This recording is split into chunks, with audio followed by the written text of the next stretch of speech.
kulanti wacan oo wanaagsan dhageystayaal halkani waa warbaahinta Afrika ee magaalada Muqdisho ku soo dhawaada warka doore warbaahinta Afrika waa 19 bisha 9 sanada 2020 qodobada aad ku dhageysan doontaan waxa kamid ah heshiiskii ay wada gaareen madaxweyne Farmaajo iyo madaxda dawlad goboleedyada dalka oo halis ugu jiro inay kansalaan xildhibaanada baarlamaanka dalka xilli la sugayay in ay meel mariyaan madaxweynaha dawladda Soomaaliya oo shaaca ka qaaday sababaha keenay in uu ka tanaasulo go'aankii ahaa doorasho qof iyo cod ah xilli ay meel uga soo wada jeesteen madaxda dawlad goboleedyada dalka siyahayaa ra'iisul wasaaraha dalka oo magacaabay guddi ka shaqeyn doona qabanqaabada xil wareejinta ra'iisul wasaaraha dalka iyadoo dhawaan la soo magacaabay ra'iisul wasaaraha cusub ee dalka ee bedeli doona Xasan Cali Khayre akhbaaraadka caalamka aad ku daawan doontaan warkeenana waxa qayb ka dawladda Turkiga oo si adag u beenisa eedeyn culus oo kaga timid qaramada midoobay dhageystayaal intaas waxay ahaayeen qodobadii ugu waaweynaa wararkeena imika yaatan u diyaar garooba dhageysiga iyaga oo inta ka faahfaahsan heshiiskii doorashada ayaa waxa uu halis ugu jira in ay kansalaan xildhibaanada baarlamaanka dalka iyadoo shaaca laga qaaday in marnaba aan la ogolaan doonin xildhibaanada haddii ay ka soo horjeestaan xataa heshiiskaas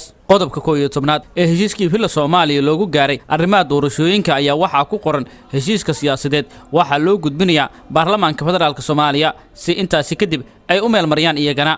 balse su'aasha isweydiinta mudan ayaa waxa ay tahay maxaa dhacaya haddii baarlamaanku ansixin waayo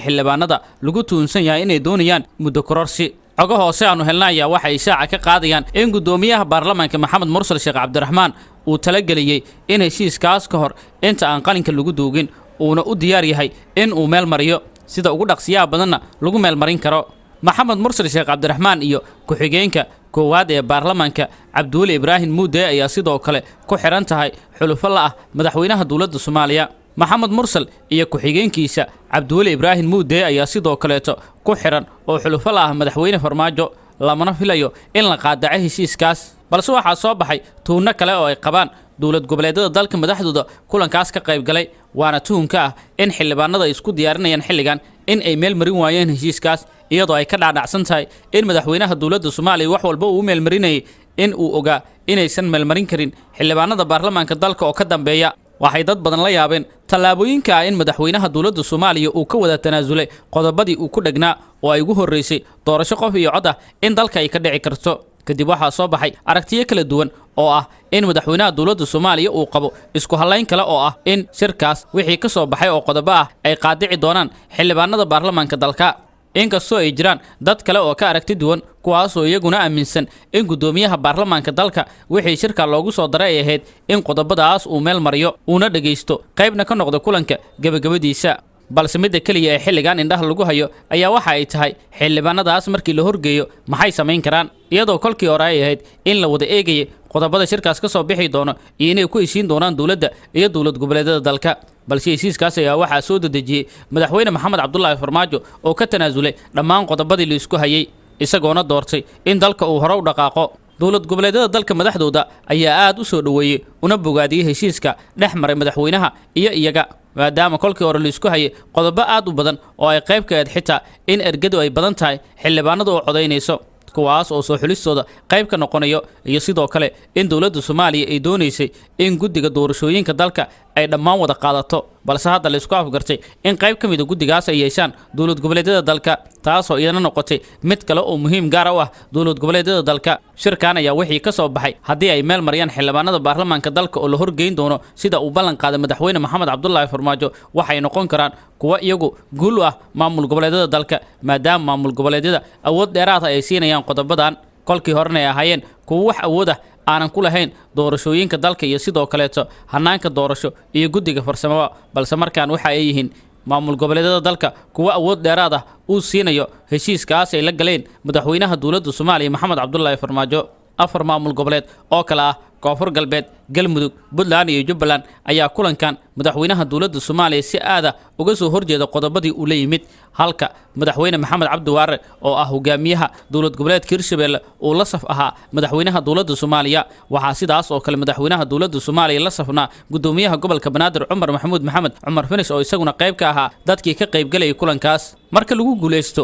in la meel mariyo qodobadan oo ay ansixiyaan xildhibaanada ayaa waxa loo arki doonaa inay tahay tallaabo guul ah balse inta ka horeyso waxa la wada eegi doonaa tallaabooyinka ay qaadayaan xildhibaanada baarlamaanka dalka oo iyagu hadda leh go'aanka kama dambaysta ah in ay meel mariyaan iyo in ay soo celiyaan madaxweyne farmaajo ayaa shaaciyey sababaha uga tanaasulay go'aankii ahaa doorasho qof iyo cod ah inay dalka ka dhacayso kadib shirkii dhex maray madaxda dowlad goboleedyada iyo madaxweynaha. madaxweyne farmaajo ayaa sheegay in uu tanaasulay kadib markii dowlad goboleedyada ay ku anjabeen in doorashada ay qaadaan. madaxweyne farmaajo ayaa sheegay in uu tanaasulay kadib markii dowlad goboleedyada ay ku anjabeen inay qaadacayaan doorashada dalkuna uu kala tegi doono, taas oo keeni lahayd in uu shisheeyo soo farageliyo xaaladda. waxaan ku tanaasulay markii ay gaartay meeshii ugu dambeysay oo ah in la kala tago oo dadka rajo xumo la geliyo. waxaa ii soo baxday laba inaan kala doorto oo ah in dalku uu kala tago oo waddankeennu lumo anoo ku adkaynaya doorasho qof iyo cod ah, iyo in aan dalka isku hayo oo aanu kala tegin si uusan shisheeye noo soo faragelin, taas oo keentay in aan qaato tanaasul iyo sidoo kale iyo waxay naa xumaadaane in aanu kala tegin oo aan isku hayno oo aan shisheeye na soo faragelin. taas ayuuna sheegay in ay sababta ugu weyn tahay madaxweyne farmaajo ee uu tanaasulay. madaxweynaha ayaa sidoo kale sheegay in dhammaan madaxda dowlad goboleedyada ay dhinac uga soo wada jeesteen oo xitaa uu waayey kuwii uu moodayey in ay la safnaayeen kolkii hore. markii ay halkan yimaadeen waxaan dhahay ii keena wax ummadda Soomaaliyeed ay ku qanacdo oo sharci iyo dastuur ku dhisan. raggii aan moodayey in ay ila socdeen iyaga ugu horreeyey, taas waxay igu abuurtay shaki u baahan in la baaro, ayuu yidhi madaxweynaha dowladda Soomaaliya. waxa uu tilmaamay in isu tanaasulka iyo ka shaqaynta danta guud ay aasaas u tahay hirgelinta doorasho loo dhan yahay oo rajo wanaagsan gelin karta shacabka Soomaaliyeed. madaxweynaha ayaa adkeeyey muhiimadda ay leedahay in dadka Soomaaliyeed waxa uu adkeeyey muhiimadda ay leedahay in dadka Soomaaliyeed ay ilaashadaan wadajirkooda iyadoo dalkeennu ay ku xeeran yihiin duruufo adag oo ay wajahayaan. madaxweynaha dowladda Soomaaliya iyo madaxda dowlad goboleedyada ayaa kolkii hore isku mari la'aa doorasho qof iyo cod ah in dalka ay ka dhacdo iyo doorasho dadban in dalka uu galo. waxaana madaxweynaha dowladda Soomaaliya kulamo gooni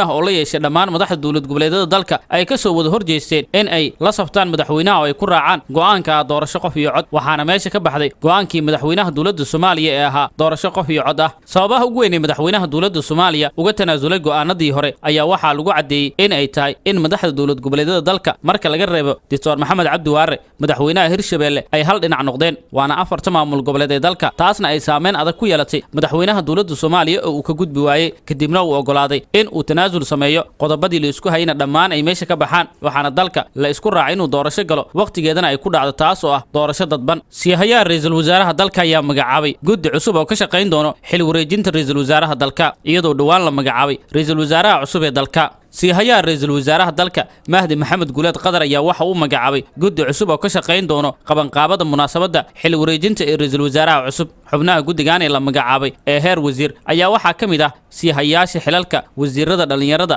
gaashaandhigga, qorsheynta, dastuurka, duulista hawada iyo sidoo kale cadaaladda. sidoo kale guddigan ayaa waxaa la fahamsan yahay in si degdeg ah ay u gudageli doonaan waajibaadka shaqo ee loo idmaday, gaar ahaan sidii ay u dhici lahayd munaasabadda xil wareejinta. sida ka muuqata xubnaha guddigan kama mid ahan wasiiradii ku dhowaa ra'iisul wasaare Xasan Cali Kheyre sida wasiirka amniga iyo kan arrimaha gudaha ee Soomaaliya. madaxweyne Maxamed Cabdullaahi Farmaajo ayaa dhawaan waxa uu magacaabay ra'iisul wasaaraha cusub ee Soomaaliya. waxa uu magacaabay Maxamed Xuseen Rooble, kaas oo bedelay ra'iisul wasaare Xasan Cali Kheyre oo xafiiska joogay muddo 3 sano iyo ka badanba. dhageystayaal wali waxaad degeysanaysaan oo la socotaan warka duhur ee warbaahinta Afrika imika iyo haatana akhbaraadka caalamka. dowladda Turkiga ayaa beenisay eedayn culus oo uga timid qaramada midoobay. Turkiga ayaa jimcihii diiday eedaynta uga timid guddiga sare ee xuquuqul insaanka ee qaramada midoobay oo ku aadan xadgudubyo ka dhan ah bini'aadanimada oo Turkigu uu ka geystay waddanka Syria, sida lagu sheegay warbixinta guddigu ay soo saareen. waxaan diidanahay eedeymaha aan xaqiiqada ku dhisnayn ee guddigu uu soo saaray, ayaa lagu yiri